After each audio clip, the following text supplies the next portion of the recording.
I just got that. It's good to be out, man.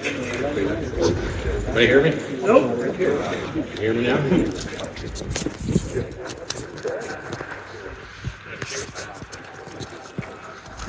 Okay, so most of you know we're here today to memorialize one of the oldest professions in the world, actually. And this particular lady was maybe by not her own choice, but that's the way she ended up. But first thing I want to do is read you a little excerpt from the late Herc Schreiner's book, The Soiled Doves. The wadis of the California Gold Rush were made. They answered to these names: Charlotte, Adora, Lena, Louisa, Catherine, Josephine, Phoebe, Fanny, China M, and the famous Julia Villette in the decades from 1851 to 1860. Now, the young lady we're dedicating this to today was worked primarily up the Canyon Creek area from Junction City to Denver, and did quite well over there. There's really not a lot of history on her, just a short paragraph in one of the Trinity history books. And her name was, her only name that everybody knew about was Vlasa. And there's no record of her proper name or whatever her name really was. It was a real short paragraph. But nonetheless, she was here. And rumors have it that in the cabin to my left behind me is where she actually set up shop a few times. So, with that being said, before we get too far into it, I want to introduce the owner of the property here that's graciously let us put the monument up and use her property down there for the dunes. Wendy Drake. She has a couple little stories to tell.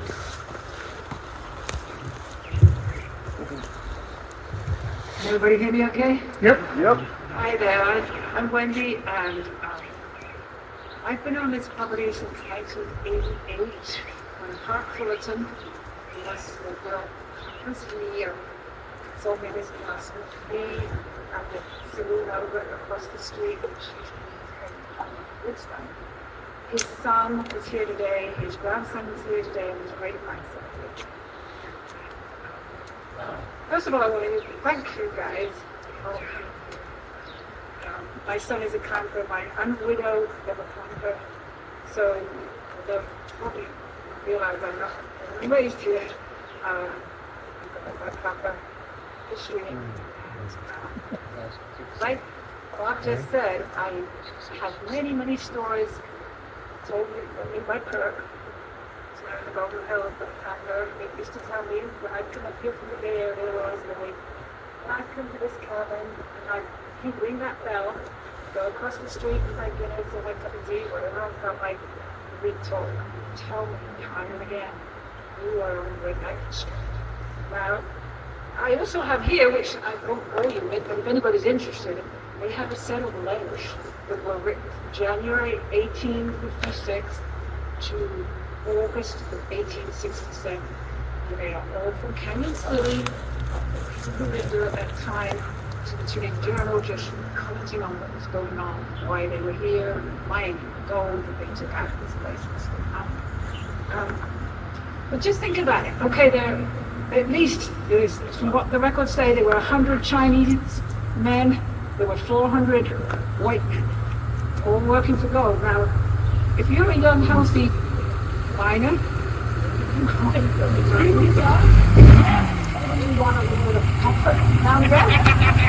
Hey Wendy, hold up 1 second, okay? We got the truck coming in here. Hold the mic a little closer so we can hear it a little better. Thank you.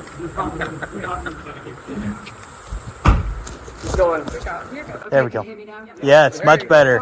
I'm not used to public speaking. That's okay, you're doing fine.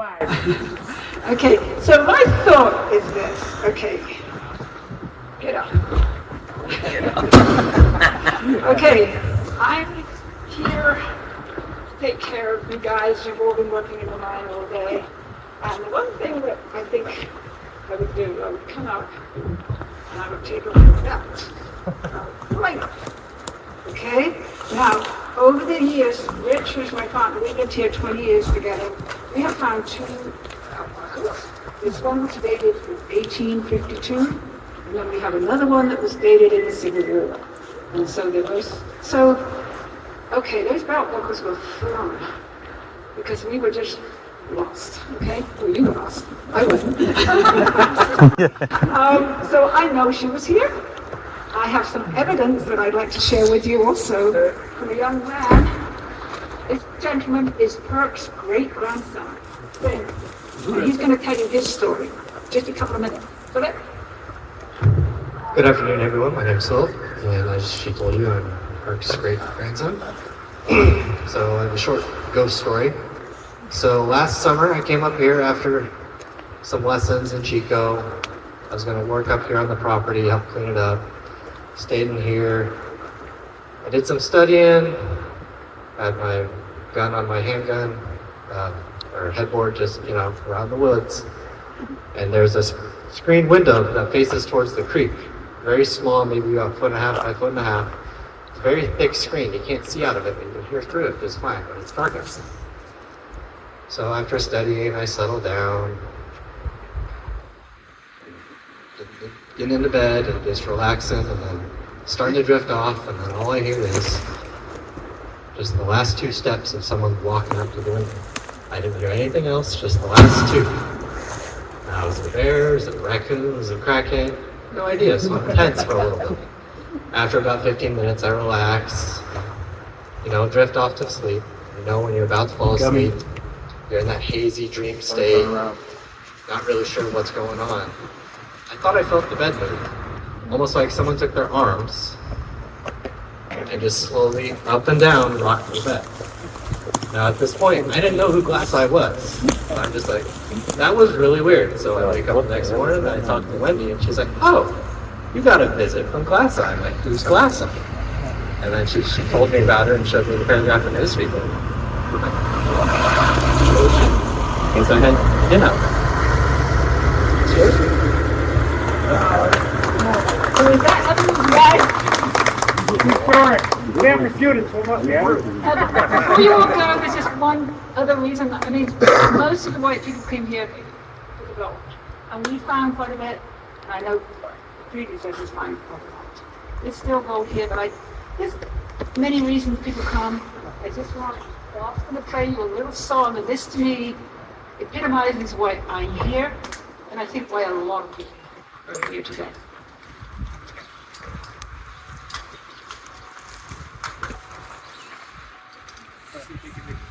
Yeah. What are they trying to do, bylaws?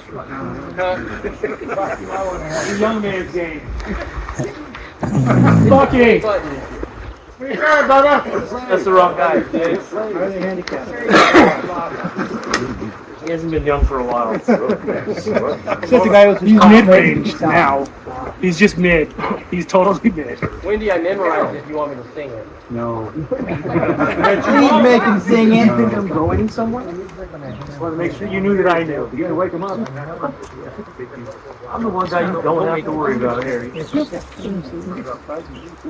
I wonder where that came from. You'll find me, I promise. Oh, someone's like, Harry's looking for you. And?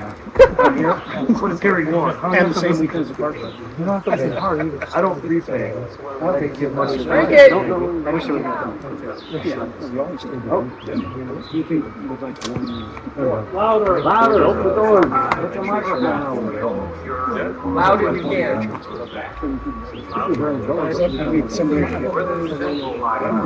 Hi, guys.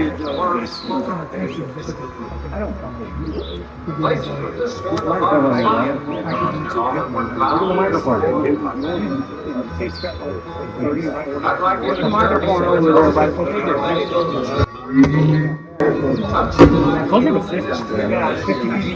But I quit. I just moved. Start over. Thank you so much.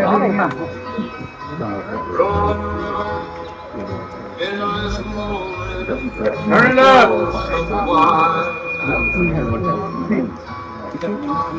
Oh, just shoot.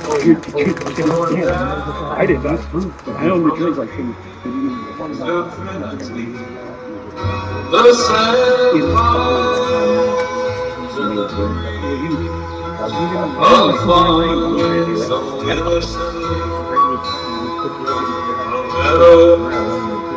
in the sun, where life has just I slept in the back. it's the day Things like that. where a soul is free. It's Bible and it's called Trinity. Yay!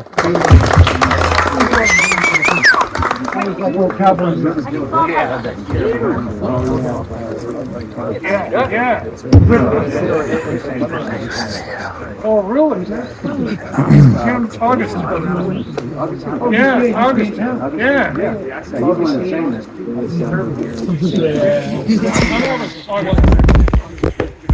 So I guess as laid plans go by. Before we unveil the plaque, we've got a few people we'd like to thank.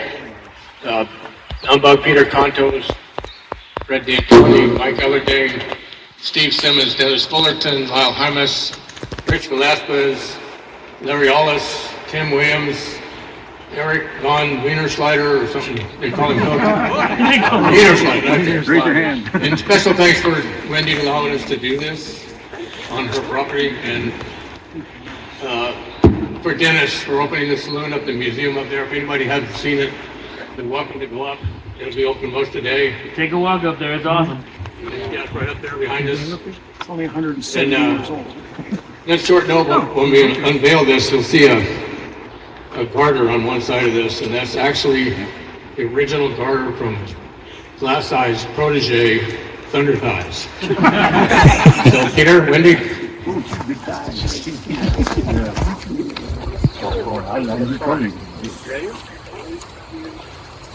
Hand up, Peter. I'm dating. Put down the bid cup. All right, plaque reads, Glass Eye, legend or myth. Near this site in the mining days of yore, a woman of dubious character periodically arrived by stage and roamed the diggings from Junction City to Dedrick. History reports that she was known only as Glass Eye. Her true identity was never recorded. The cabin behind the monument is rumored to be one of her former places of business, servicing miners for a nominal fee. After filling her purse with gold dust, she departed, presumably leaving her clientele with a smile on their faces. Dedicated June 22nd, 2024, Clampier 6029 by Trinitarianus Chapter 62 of the Ancient and Honorable Order of E. Clampus Vitus. And I have it on good authority that we think that the gold is right underneath Wendy's house. And I have it on good authority that that ghost haunted the hell out of me in my little tent over there. And I'm glad she didn't know how to work a zipper, because that was my only safety. I don't know if they had zippers back then, so. That was definitely the Jaeger, Peter. That was the Jaeger? Yeah, that wasn't bad. Thank you so much, sir. All right, thanks everybody for coming. All right. Okay, brethren.